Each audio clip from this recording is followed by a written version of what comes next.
The university community is indebted to many people for the record you are about to see. Little did we guess, however, that President Kennedy's visit would, within a few weeks of that beautiful October day, take on the historical importance which events in Dallas created. For the 15,000 who participated personally in the university convocation, and for the many additional thousands who viewed the event by television, the president's assassination came with sharpened personal meaning.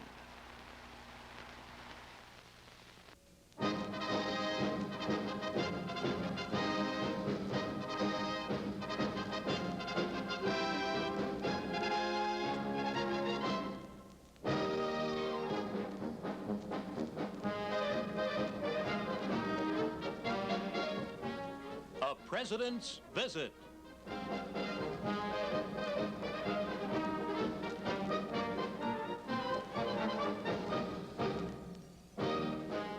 October 11th, 1963 brought a phone call to the university. Special arrangements had been made, and the President of the United States was coming to the University of Maine.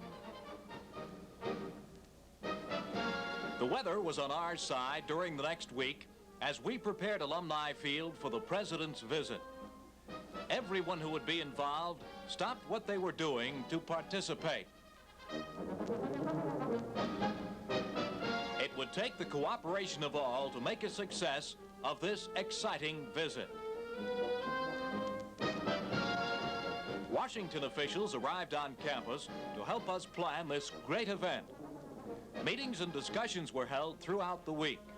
Radio, television, and the press were included in the planning. This was of national importance, and everything had to be just right for the chief executive.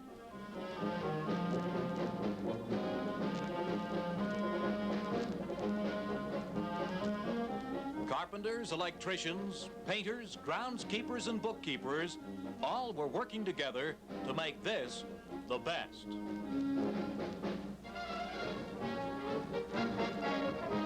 As the days passed and the instructions were given, men worked to fulfill these jobs.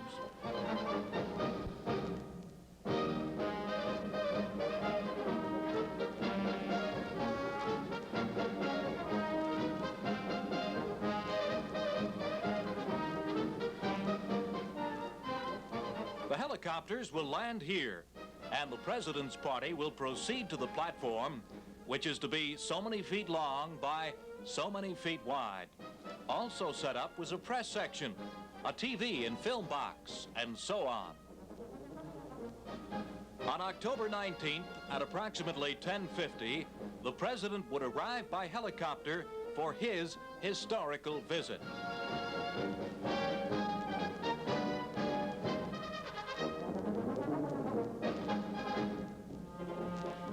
Even the whirlybirds were in rehearsal.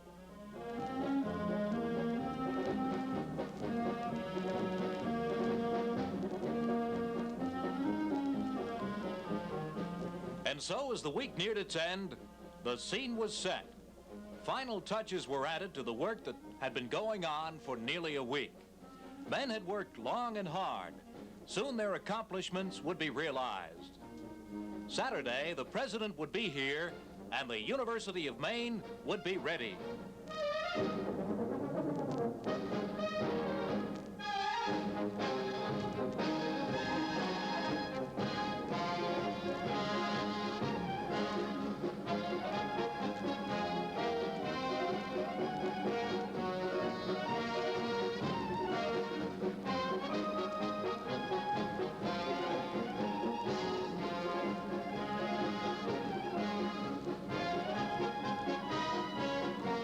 Saturday arrived, and by 8:30, those involved with the setting up and carrying out of the President's visit were on hand for any last-minute changes.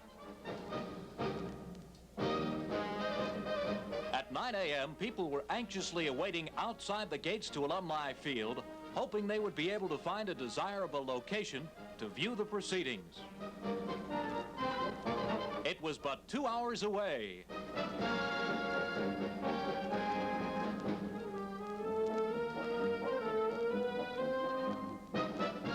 gates were open and the public let in. Armed with lunches, cameras, and other paraphernalia, they were ready for the spectacle. It was the first time a president had come to the university, and it was happening during homecoming.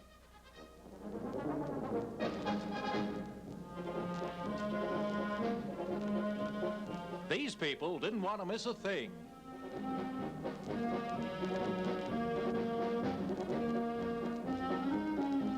It was a beautiful day, temperatures in the upper 70s, as persons from all over the state, from every walk of life, arrived at Alumni Field.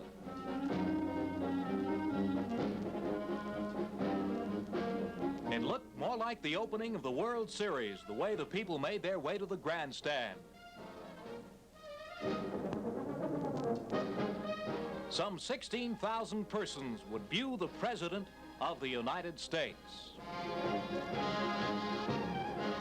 By 9:30, few seats could be found. By 10 a.m., standing room only. It was a grueling week for many, but it was almost time for the great event.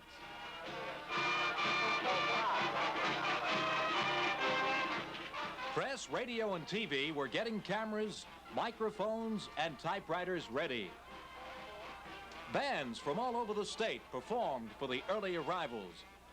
They marched up and down the field, their bright-colored dress uniforms in full array.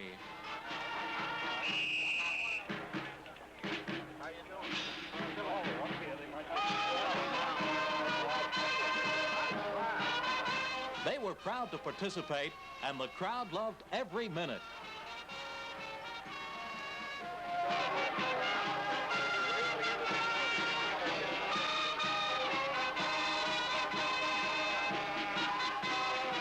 Special guests arrived and were seated in front of the grandstand.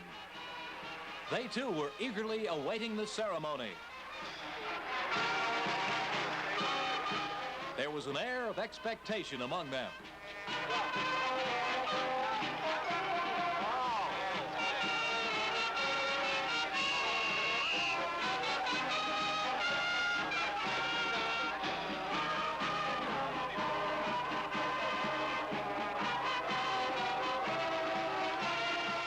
The platform party assembled behind where the president would speak.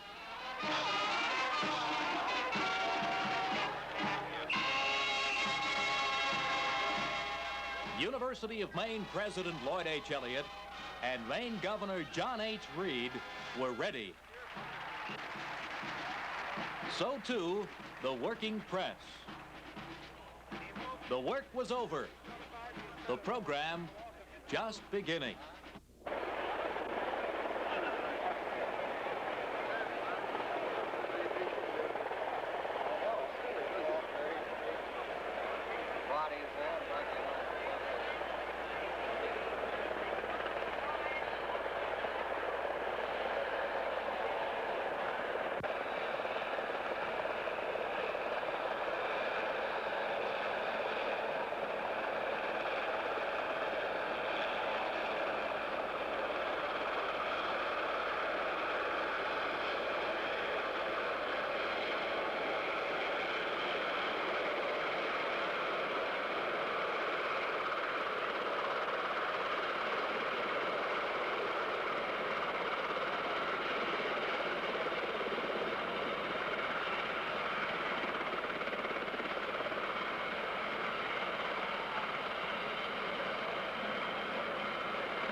Thank you very much, President Elliott. Mr. President, Senator Smith, Senator Muskie, Congressman McIntyre, Congressman Tupper, other distinguished platform guests, and friends. It's indeed a rare privilege for me to extend the official greetings of the great state of Maine to our most distinguished visitor here today, the President of the United States of America. I'm especially pleased, of course, that the occasion of the President's visit put me at the university from which I graduated. And it'll be a real pleasure for me to see conferred upon him the honorary degree of Doctor of Laws, which I so proudly also hold. It is my pleasure now to present a number of Maine's most distinguished public servants. I regret there's not time in the program to hear from each individually, but I know you would want the opportunity to greet each of them. First, let me present the Honorable Stanley R. Tupper, representative in Congress from Maine's 1st Congressional District.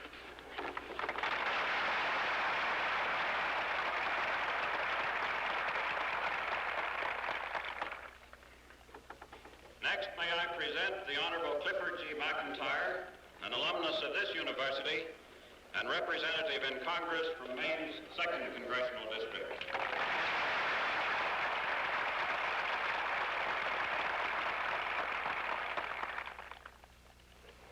Now it is my pleasure to present the Honorable Edmund S. Muskie. Also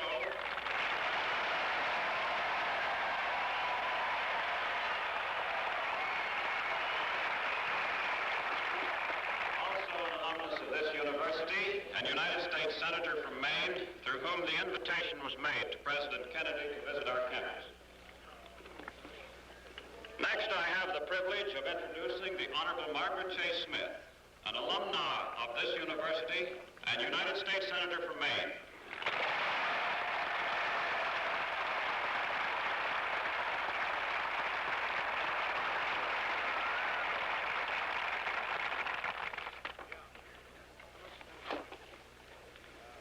And now, ladies and gentlemen, the President of the United States.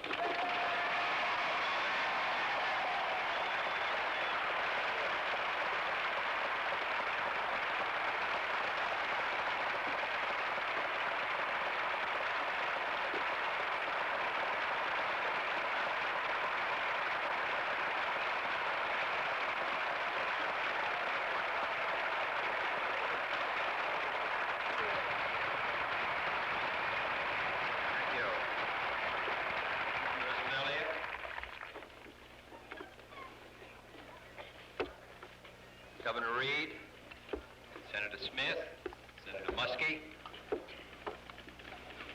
Congressman Tupper, Congressman McIntyre, ladies and gentlemen.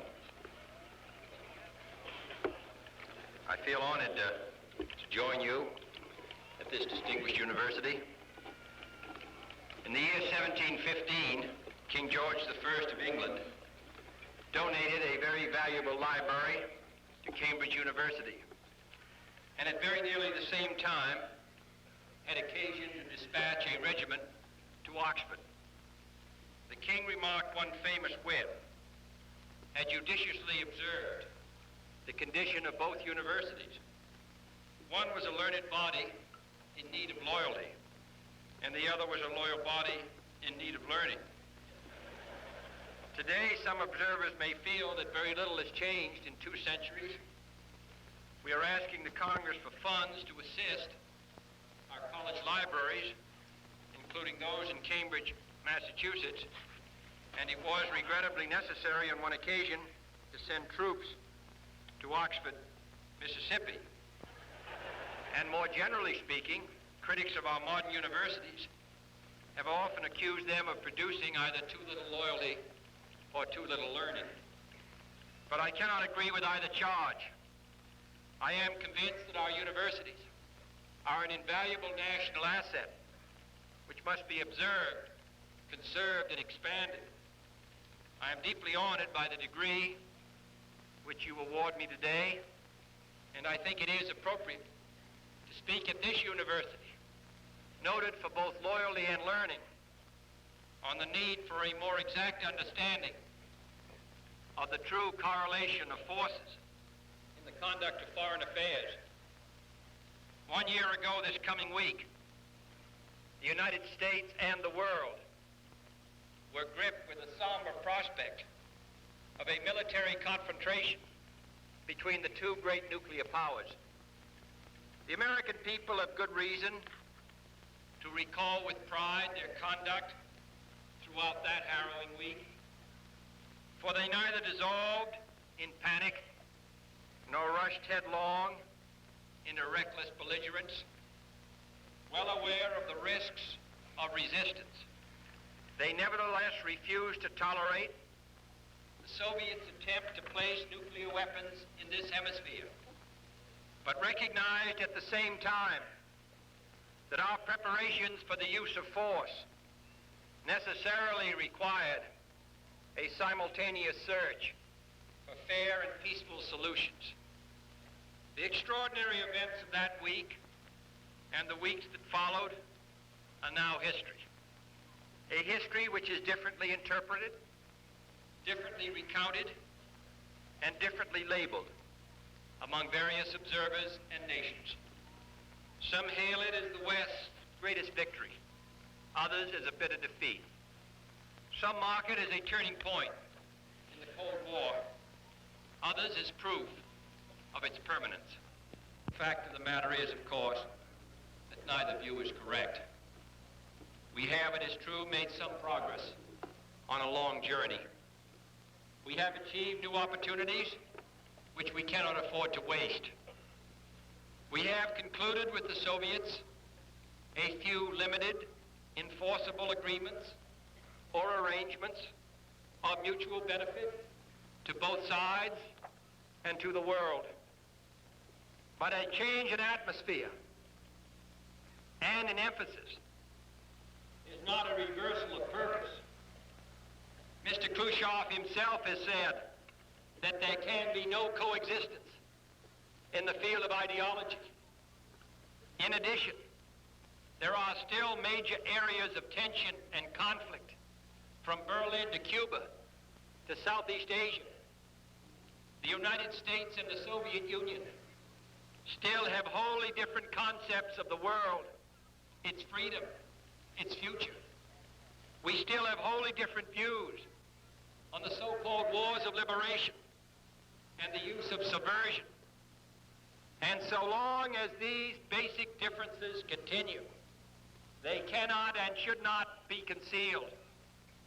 They set limits to the possibilities of agreement, and they will give rise to further crises, large and small, in the months and years ahead, both in the areas of direct confrontation, Germany and the Caribbean, and in areas where events beyond our control could involve us both, areas such as Africa and Asia and the Middle East.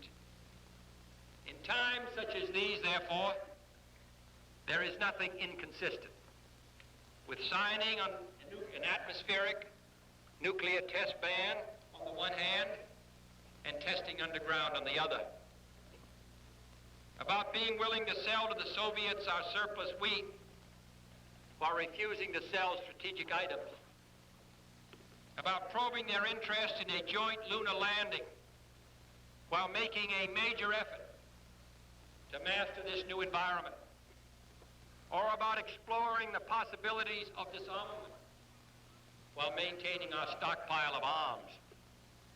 For all of these moves and all of these elements of American policy and Allied policy towards the Soviet Union are directed at a single comprehensive goal, namely, convincing the Soviet leaders that it is dangerous for them to engage in direct or indirect aggression, futile for them to attempt to impose their will and their system on other unwilling people, and beneficial to them, as well as to the world, to join in the achievement of a genuine and enforceable peace.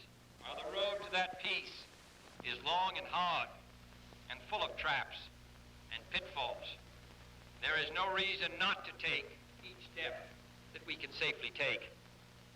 It is in our national self-interest to ban nuclear testing in the atmosphere so that all of our citizens can breathe more easily. It is in our national self-interest to sell surplus wheat in storage to feed Russians and Eastern Europeans who are willing to divert large portions of their limited foreign exchange reserves away from the implements of war. It is in our national self-interest to keep weapons of mass destruction out of outer space, to maintain an emergency communications link with Moscow, and to substitute joint and peaceful exploration in the Antarctic and outer space for Cold War exploitation. No one of these small advances, nor all of them taken together, can be interpreted as meaning that the Soviets are abandoning their basic aims and ambitions. Historians report that in 1914, with most of the world already plunged in war, Prince Bülow, the former German chancellor, said to the then chancellor, Bethmann Hollweg, "How did it all happen?" And Bethmann Hollweg replied, "Ah, if only one knew." If this planet is ever ravaged by nuclear war, if 300 million Americans, Russians, and Europeans are wiped out by a 60-minute nuclear exchange, if the survivors of that devastation can then endure the fire, poison, chaos, and catastrophe, I do not want one of those survivors to ask another, "How did it all happen?" and to receive the incredible reply, "Ah, if only one knew." Therefore, while maintaining our readiness for war, let us exhaust every avenue for peace. Let us always make clear our willingness to talk, if talk will help, and our readiness to fight, if fight we must. Let us resolve to be the masked, not the victims of our history, controlling our own destiny without giving way to blind suspicion and emotion.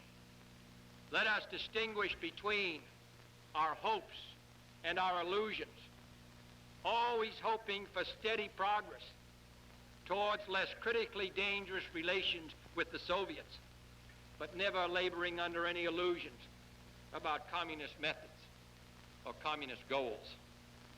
Let us recognize both the gains we have made down the road to peace and the great distance yet to be covered.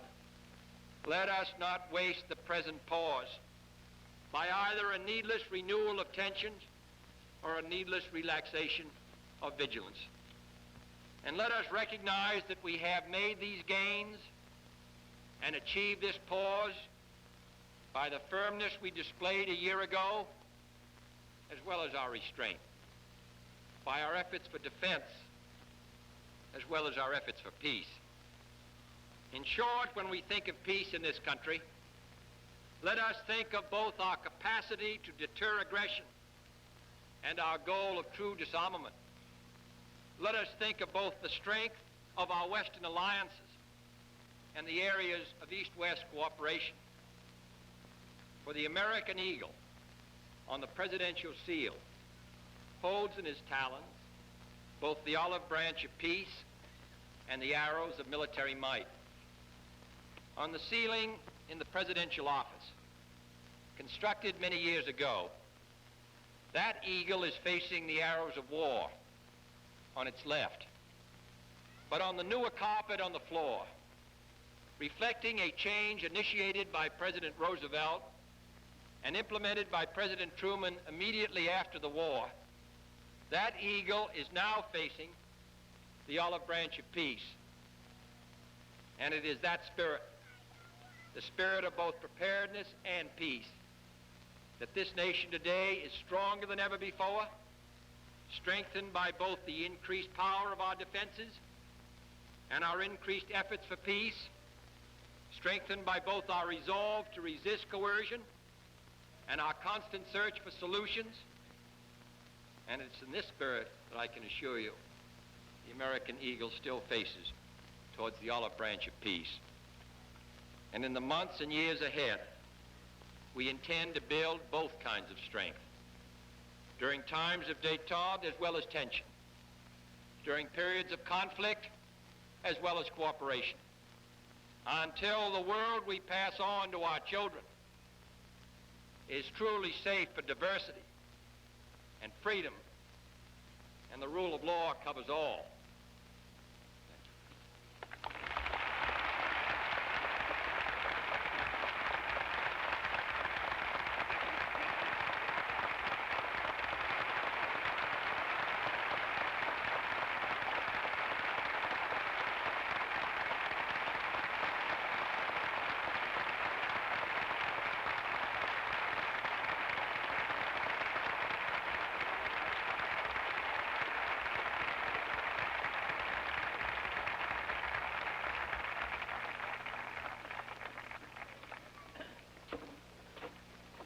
Dr. Elliott, the trustees of the University of Maine have voted to confer upon the President of the United States the honorary degree of Doctor of Laws.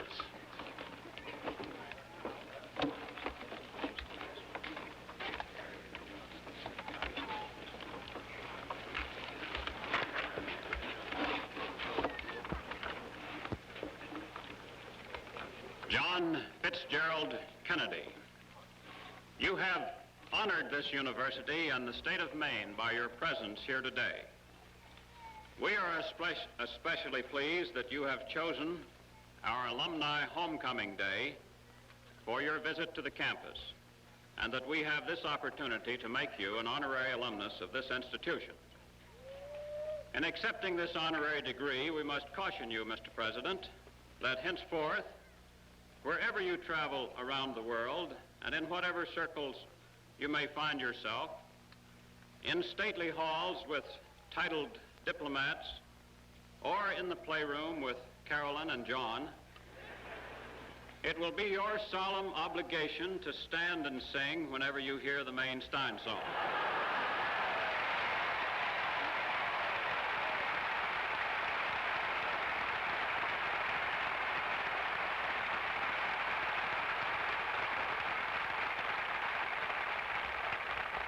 You should realize, too, that the only way for future homecoming assemblies to equal this one will be for you to return.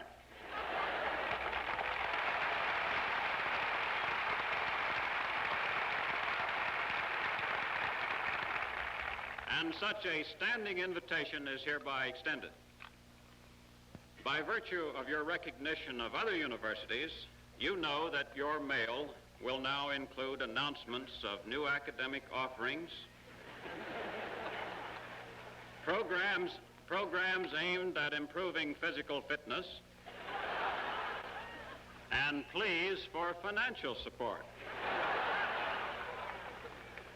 In fact, the uniqueness of your position suggests that your help may be sought in publicly supported programs as well as privately financed ones. Seriously, Mr. President, the trustees of the University of Maine have voted to confer on you the honorary degree of Doctor of Laws in recognition of what you are: the President of all the people of this land, the weak and the strong, the white and the colored, the rural and the urban, the rich and the poor, the young and the old. And as you carry the lonely burdens of your high office, we in Maine shall bear a very special affinity for you, John Fitzgerald Kennedy, whose name shall forever be borne upon the rolls of this university.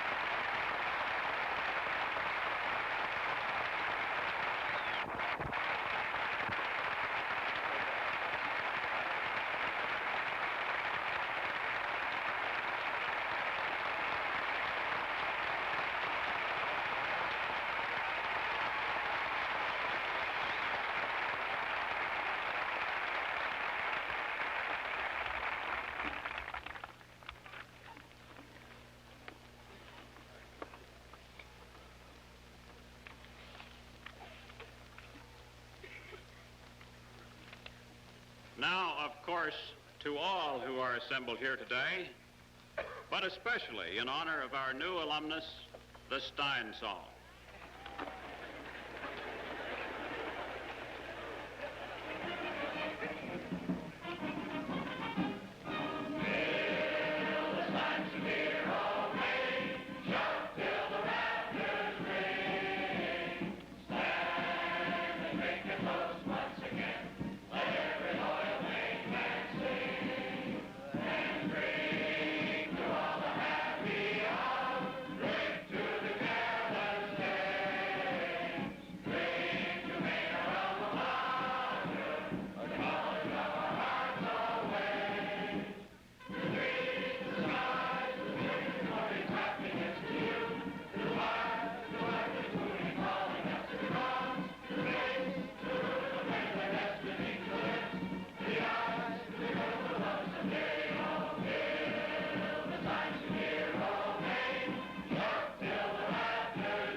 The event was over. The president had come and gone. The University of Maine had hailed the chief.